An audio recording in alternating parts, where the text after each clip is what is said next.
why we need to increase our joy. In order to have geula, in order to be redeemed, you have to have simcha. So it just goes, Adar goes right into Nisan, which is, tonight is Rosh Chodesh Nisan. It's my anniversary. Yeah, my husband's best day of his life. It was, happened, and he's completely, constantly grateful to God for receiving me. How many years are you happily married? How many years are we married, or how many years are we She said you were. That was a setup. Yeah. Okay, so what I want to talk about is that there's three names. Can I stand up? I'm sorry. Do you mind? There's three names to the Chag of Pesach, right? They are. Okay, well, I didn't get the Aviv. I got Chag.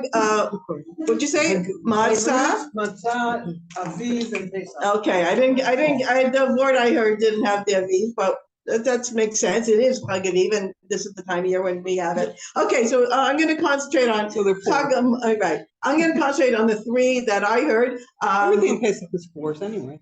Right, 4 sons, the 4 questions, 4 cups of wine.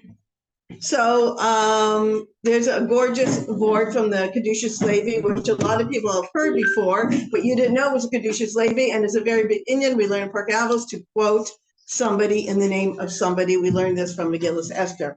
So we call Bnei Yisrael, we call Pesach. So glad you're here. So glad you're here. Mindy. Okay. So we call it Chag we call it Pesach, but the Torah calls it Chag Hamatzos. Okay. Zman Cheruseinu is what we call it in Tefillah. So why do we call it Pesach, and why does the Torah call it Chag Hamatzos? It's because both us and Hashem, we want to honor. We want to honor Hashem. Hashem wants to honor us. We want to give thanks to Hashem for what He did, that He He passed over all the Moses, and Hashem wants to honor us, that we left Mitzraim in a hurry and we ate matzahs. It's just another example of the love affair between Hashem and the Jewish people. We're always just trying to show our love and gratitude and our connection, us to Hashem, and He wants to show it to us. So we mention what Hashem did, that He was Pesach, that He was passed over, and Hashem wants to mention what we did, that we left Mitzrayim in a hurry and ate matzahs. Okay, so what are we going to learn from each of those three things? I have, I think, 45 seconds to talk about each one. Okay, the first one, Chag Matzahs, is we all know, what's matzah? It's flat, it's humility. If my cup is full and you put something else in it, what happens? It overflows. I can't receive. If I'm so full of myself and I think I know everything, I can listen, go, but it's not going to go inside. And maybe you'll hear something new, something different this year. Maybe somebody at the Seder will want to do something that you weren't prepared for, and you don't usually do it like that. And we usually do it like this, and it's not our niggin, and we don't, whatever it is. It's like humility. Okay, everything starts with humility. I remember one year during Sefiras Omer, Judy asked people who were giving the Dvar Torah to talk about different midos. And I remember Alana spoke about humility. And that's it. If you want to work on any midah, it's humility. Because if you're humble, you won't get angry. If you're humble, you won't get jealous. If you're humble, it's all humility. So we all know that from the matzah. Matzah is flat, it's humility. Doesn't mean that, you let people walk all over you. Of course not. That's not what we're talking about. We're talking about being queens, being queens, but being humble. So that's what we're learning from the Chag Matzahs. We know this. Zman Cheruseinu, I think we don't take it so, I think we don't work on this part enough. At least I don't. Okay, and people who know me and my story with Shara B'Tachon, it all started off from me learning Baruch Hashem about Rav Ashkin, who was in a place called prison. And he said, I wasn't a prisoner. I wasn't a prisoner. He was free. So Zman Cherusenu is a state of mind. He said that when he was leaving, there was two guards. Said, who's the guy who? He said this himself. He said, They said, who's the guy who the president let out? And he said, oh, you know that guy who's always happy. He said, Rabbi Bosch, he said, I promise you, I was not always happy. I wasn't walking around going like, it was not a good time. But that's what he exuded. He was a free person. He couldn't go here and he couldn't go there. But in his mind, he was free. He was a Jew. He was a Chabadnik. He was an Eved Hashem. He was a father. He was a husband. He was a brother. He was a son. That's who he defined himself of. Oh, a prisoner? Well, whatever. Some are, I don't know, adjective number 500, he would have called himself that. But that wasn't him. So this whole idea of being Zman Cherusenu is in our minds, and we have to work on it. That like, how can we say Avadim Hayinu? We were servants. How did they say that in the Holocaust? For goodness sake, what's going on now? How can we say we're free people? Because it's a process. It's a process. It's a goal, and it's very important to keep in mind that we say in the Haggadah, and I've heard this from so many different people. My husband was telling me from the Maharal. What does it mean if we were not redeemed, we would still be in Mitzraim? What does that mean? Like politically, physically? What does that mean? It means psychologically we would have still been in Mitzrayim. We on Pesach, every one of us becomes a born-again Jew. We're all born. We become a nation. We were not a nation. We are born. We become a nation on Pesach. So when you become, it's a whole different reality. Are we free completely? But we're in a stage, we're in a process. And any time from now until, I was listening to this shir, and it was really given to men, Rabbi Yehuda Mundell. And he was talking to the man, and he was saying, if your wife gets married, Freudian slip. If your wife gets angry on Erev Pesach, you know what? Get over it. If she doesn't get angry, there's something wrong. It's very stressful. There's a lot going on. And forget about, not talking about if you have little kids or if you have grandchildren or whatever. It's just a lot going on. People are stressed. And it's okay. And it's normal. But you have to get out of your own personal Mitzrayim, that you'll have, and you'll feel your kairos. You'll feel your freedom. So something that's really, really important to work on.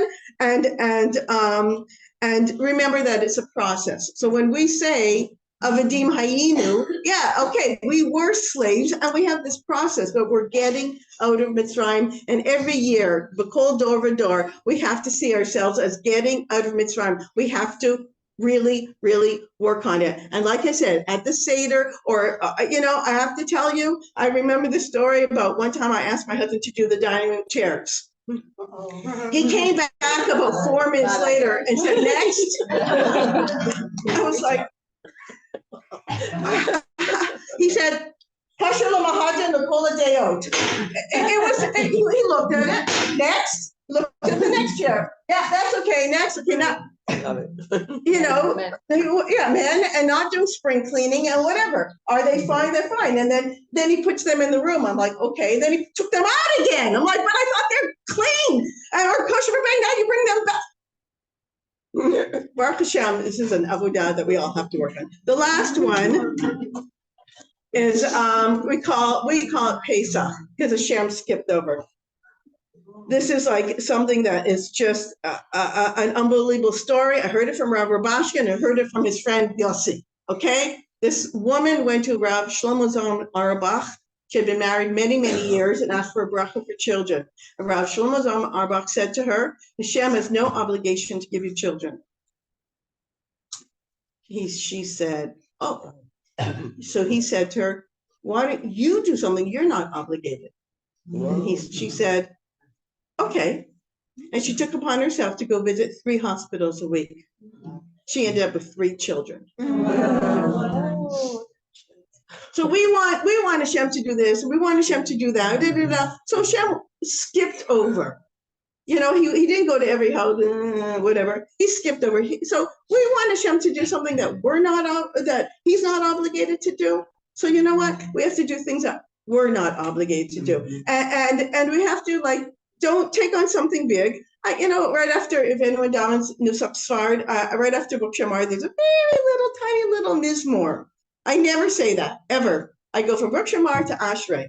So I put a sticker, because every day after I finish Buk Shamar, which I say was so much kavanah, I'm in the other world. As soon as I'm finished, it goes right into Ashrei. You go straight, whoa, stop. Remember you took on to say that? Like, it's not easy. Not easy. But take something on. Not so hard, but you want Hashem to do things. We want Hashem to do things that maybe we don't deserve nothing. That's the truth. It matters. We don't deserve nothing. And if we got what we deserved, we kind of would be into trouble, right? So basically what we have to do is we have to go outside of ourselves, out of our limitations, out of our Mitzraim, and do something extra and say, Hashem, I'm doing something extra. I want something extra, and I'm going to do something extra. And like I said, don't start saying you're going to start saying Sefer Tehillim every day, or even every week, or even every Shabbos, because you might not, So in the schools of, like, from now until, I just want to say one more thing, and I just think it's so important. And I said this before for anyone who would listen, like my husband, my classes or whatever, is that read the Haggadah before Leil Seder. Just read it. There's actually a minute to read Magid on Shabbos HaGadol. There's so many Haggadahs out there. Right, Dina? There's so many. Read it in English. Don't wait. Right. Don't wait till Leil Seder. Please, ladies, read it. Go get a Mayim Lois. Go get an art scroll. Go get Let My Nation. Yeah, there's so many. What? Susie Schneider put out a new. Wow. Okay, just read it. Thomas will thank me that Leil Seder will be believed. Doba said the same thing about reading Megillat Esther. Yeah. I did it. Thank you, Thank Doba. you. Yeah. Thank you, Yeah. Doba. It's just, Some of you might have Rob Schwab's book on prayer, and in the back of that, there's a nice big section about the. Oh, that's a good tip. Thank you. I had that. Thank you. Okay, so this week, we're actually, okay.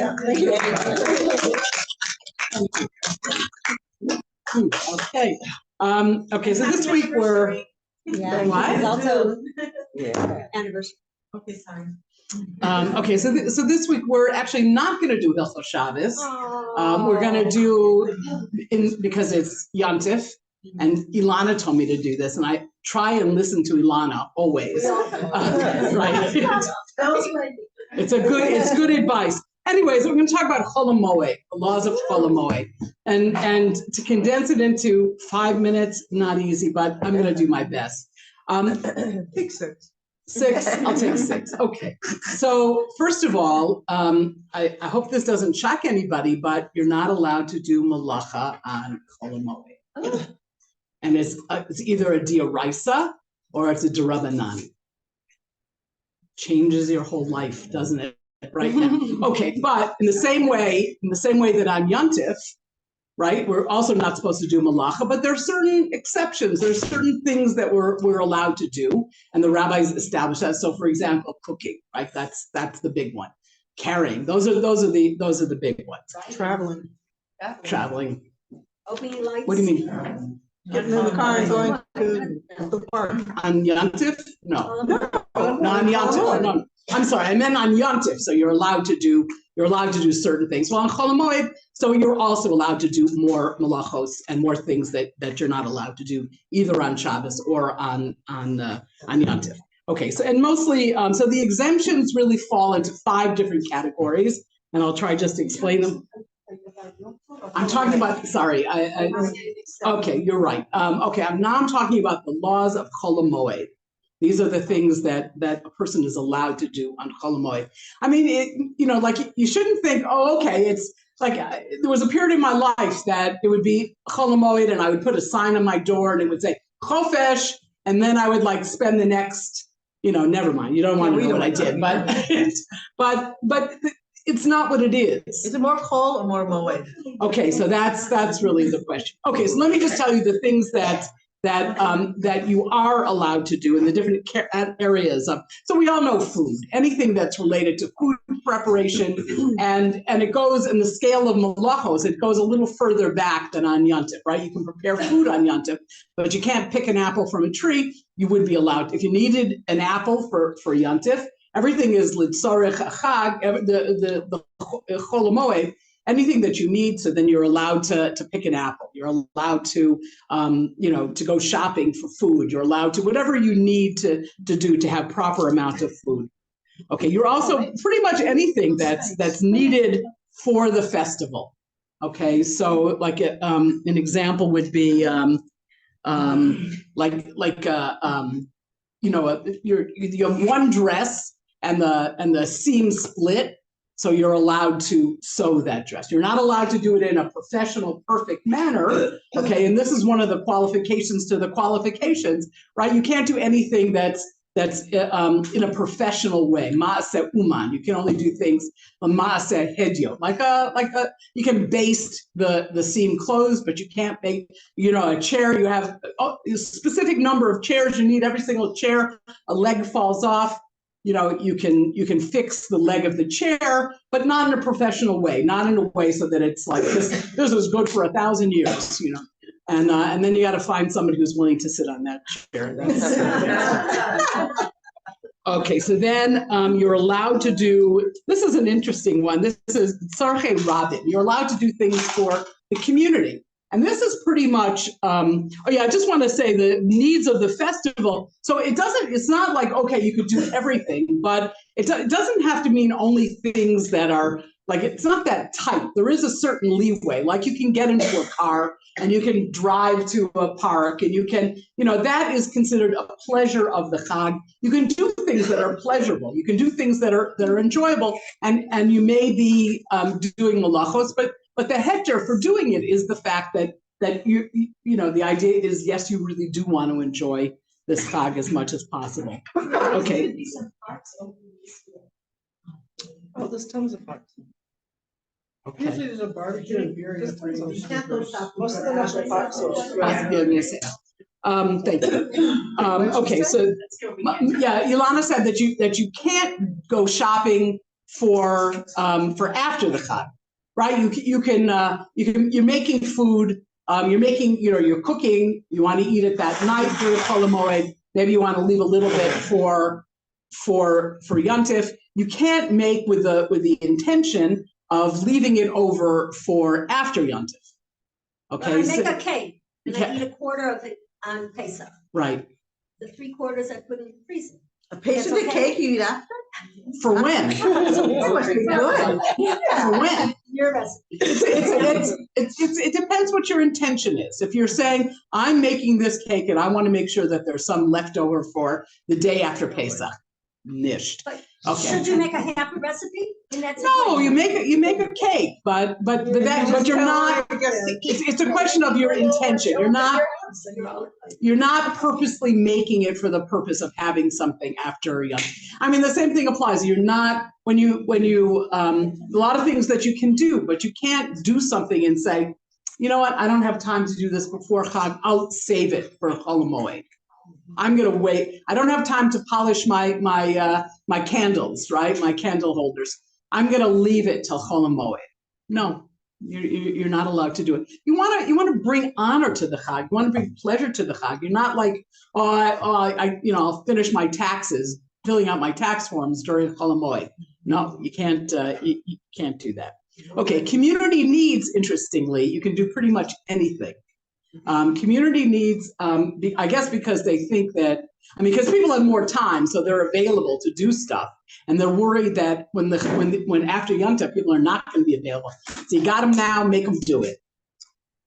So it means like I don't know, a door on a it has to be fixed. You could actually fix that door during Chol Hamoed because that's the time that you've got the manpower to do it. Or there's a piece of cement that's broken in the entrance into the shul, you can fix it because someone might hurt themselves and they might fall. So we don't want that to happen. Okay, then also anything that's done to avoid loss or damage So, for example, you could fix a roof. You can have your roof fixed. The water's dripping in, you could have your roof fixed. You can't have the whole roof fixed. You can't necessarily do it in you can even do it in a professional manner, but you could just have that area that immediately needs to be done. That's the only part that you can have fixed. Okay, and then the last category is somebody who doesn't have enough. You're not supposed to work really on Chol Hamoed, right?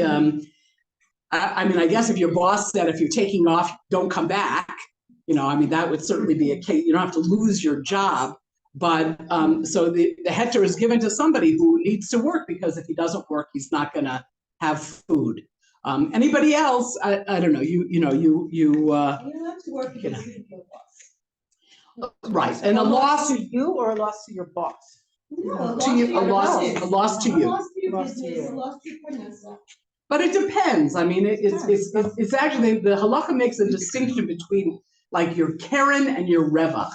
If it decreases your profit, well, you lost. Yeah. Here's this $1 zillion business deal that I'm going to lose the opportunity to make another zillion.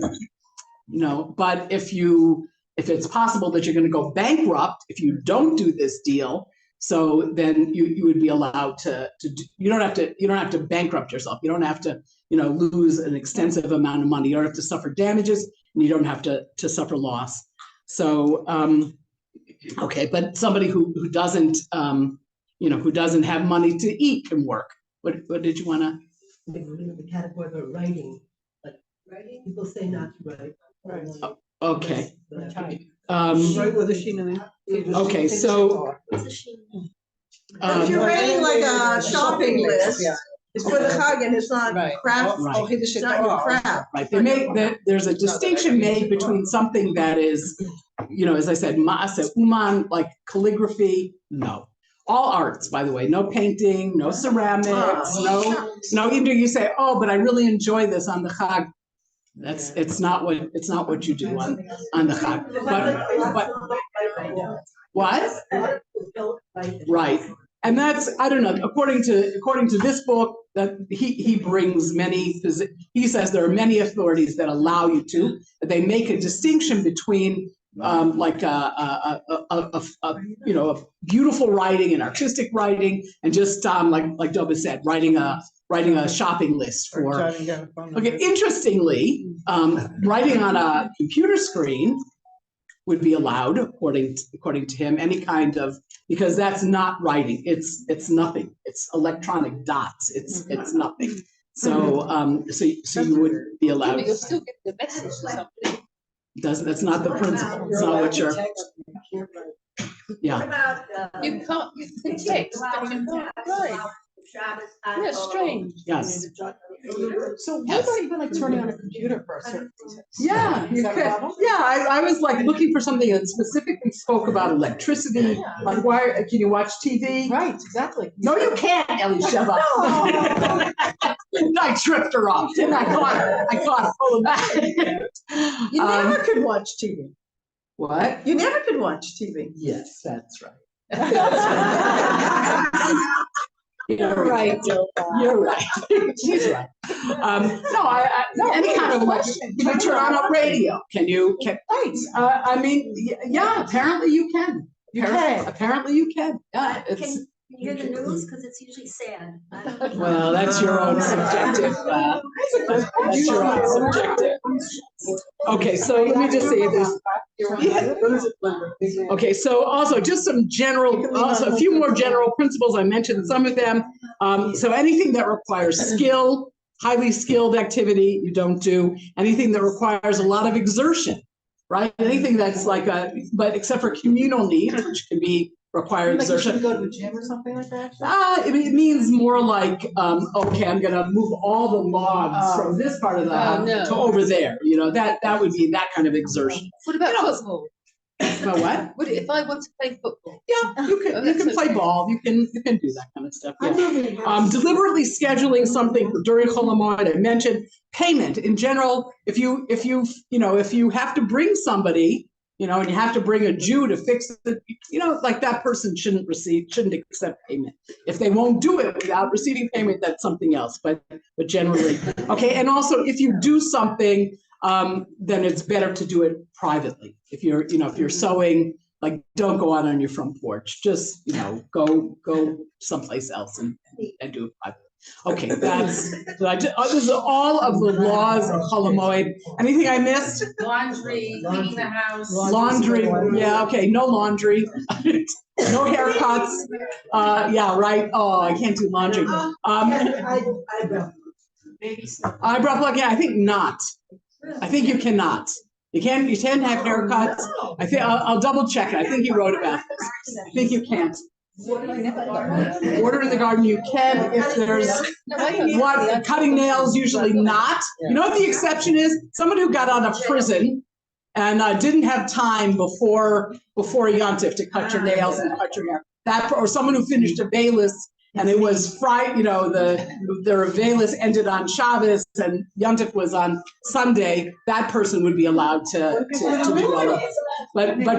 But watering plants, watering your garden, if it's a question of loss. Oh wow, look at the time. Okay, it's a question of loss, right? If you're, it's a hard one. Yeah. Who? Which one? Yeah. So I think with your money, the one it managed to it's not Polish house, then you're allowed to. Okay, maybe. But I think the issue is the kavanah. The issue is I don't have time, and so I'm going to leave it for Chol Hamoed. That's the problem. Okay, anybody else? That's it. Is the purpose of this that we should be sad and constricted, or we should be happy doing other things? We should be happy. We should be happy. Good question, Mary. But something, like some people think of malachos as like can't do. It's all about don't. And it's not that at all. Malacha is about, this is Hashem creating the perfect state for you to be in during that period of time. This is what Hashem says. You talk about Cherus. This is what Hashem has decided is what we should be doing during that time.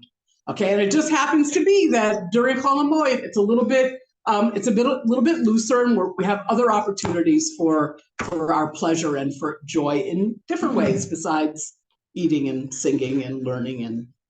Takes away our guilt from all the things we're not doing. There you go. That's good. Okay. When does Nisan start? Tonight. Nisan starts tonight. Is that around like 6:30 or so? 7, I think. 7 p.m. So, ladies, our last chance. Wait. We have the last dance. Save the last dance. Okay, wait. Okay, just a few announcements. Okay, so first of all, I just want to welcome back, some wonderful people who have returned. A lot of people, right? Maya came back, and Kayla came back, and Tova. I'm not welcoming Tova back. Tova's always. Tova, where are you? Do you want to be welcomed back, or you're here? Deborah, okay. Coming and going. Okay. Also, I just am very happy that someone has joined us today for the first time, and that's Rachel Efrati. So I hope this is your first. Your first of many. Yeah, but I don't need to be noticed. Yes, you do. Oh. I don't know your name. Maxine. Okay, Maxine. Didn't we welcome? Okay, Maxine. No, I was here. Okay. Because Hadassah bought me, but it was at the end. Okay. Maxine. All right. Welcome to Maxine. We're very happy that Maxine is here. And we're very happy that you're all here today because this is our last day until, what's the date? Till after Rosh Chodesh Iyar. I mentioned the date about 17 times. Just I hope it comes out on May 13th. May 13th. May 13th. What? We're planning a Tiyul. We are planning a Tiyul. It'll be probably after Shavuos. It's Rosh Chodesh Iyar. That's an easy way to remember the dates. Right. So it's the Monday after Rosh Chodesh Iyar. Okay. Yeah, it's nice. Right. It'll be hot. Beautiful blooming springtime. All right, well, because, It takes planning. okay, thank you very much, Esther. I wanted to go with a series of lectures before. I have a plan, and it has to go with a bunch of shiurim before. So, okay. Just I want to take a moment to thank everybody who comes here every week and sets up and prepares and cleans up and cooks the food. So, to Dina and to Kaya and to Tatiana and to Maya, giving the names, and to Leah and to Rivka, and thank you very much to Minchi. and Minchi, who has just another pair of hands that we appreciate, and thank you very much to Shira, who comes whenever she's asked and needed, she comes, and not only that, but they decorate. and they decorate, and the food is delicious and decorative. Also, I just want to thank all of our beloved teachers, who are devoted and dedicated and offer so much to each time. What would the Bas Medrash be without all of you? We want to thank you, Judy. Thank you very much. All right, just a few other little announcements. It's Minchi's last day here before she goes back to Holland. Okay. You're not coming back? Oh, she's coming back. Okay. All right. Just want to mention that tomorrow, Aviva Spiegel is sponsoring the Freedom by the Sea, a pre-Pesach women's retreat. Okay, an immersive retreat on the gorgeous shores of the Kinneret. From 10 a.m. to 10 p.m. Here's information. You're free to take. Okay. Is this different from the tambourine dream? This is, her pre-tambourine. Come out of This is a tambourine daydream. All right. And also, there's a goodbye party for Ruthie Zimberg. If anybody is interested in attending, it's on Tuesday at 11 o'clock at Bella's. Tomorrow. What? Tomorrow. But I'll be at the Canary. So what am I going to do? Yeah, you gotta just. Oh, she's leaving. I don't know. This was the moment that was chosen. So that's. Wait, what time? 11 o'clock. Tuesday at 11 o'clock. So, all right. Anybody else have any announcements? Just very Tzaddik Baal Ha'ir, Rabbi David Abuchatzera, and Reuven Elbaz of Yeshivat Or Chaim. They're speaking tonight. It's not obviously in Hebrew. Really? Yeah, 7:30. It's the Abuchatzera Shul is on Rechov HaPalmach. It's in Hebrew. When the bus turns down into Rechov HaPalmach, there's a long shul called the Abuchatzera. There's a picture On the right over there. Yeah, it's like this little hall. Okay, over there. Rabbi David Abuchatzera and Reuven Elbaz. I'm here for the spot, so if anybody hears of anything, please let me know. That means she wants to move here. Yay! Okay, we got her. Okay, anybody else? Okay, here's a very special treat. If any of you were not at our Purim party, so you really. Once you start getting ready, moving on. Oh, right. If you did not have a chance to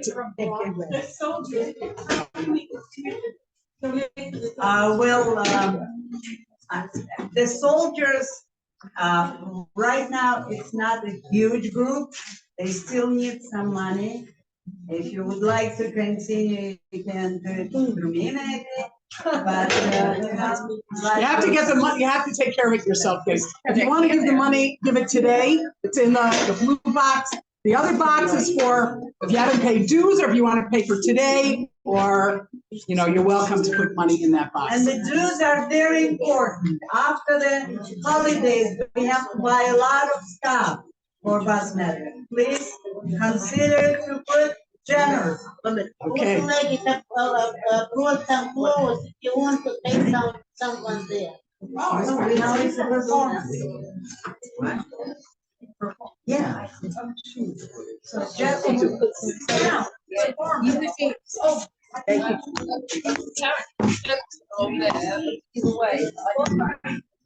You film it,